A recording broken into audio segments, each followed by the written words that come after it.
Hello అండి. మీ అందరికి ఒక మంచి చిట్కా చెప్పడానికైతే నేనొచ్చేసాను. ఇప్పుడు చూపిస్తున్న వాటర్‌ని తాగినట్టయితే గ్యాస్ ప్రాబ్లమ్స్ అండ్ అలాగే వాతం వల్ల వచ్చే నొప్పులన్నీ తగ్గుతాయన్నమాట.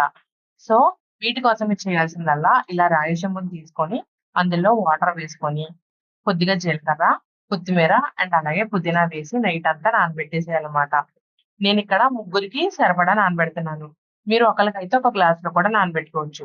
ఇలా నైట్ అంతా సోక్ చేసిన తర్వాత ఎర్లీ మార్నింగ్ మనం ఈ వాటర్ అంతా ఇంకొక గిన్నెలోకైతే షిఫ్ట్ చేసుకొని బాగా మరిగించుకోవాలి.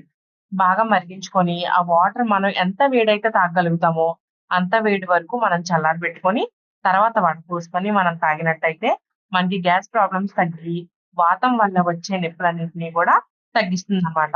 అండ్ ఇంకో థింగ్ మనం ఇవి మరిగించేటప్పుడు మనం నానబెట్టిన కొత్తిమీర, అలాగే పుదీనా, జీలకర్ర అన్నీ వేసి మరిగించుకోవాలి.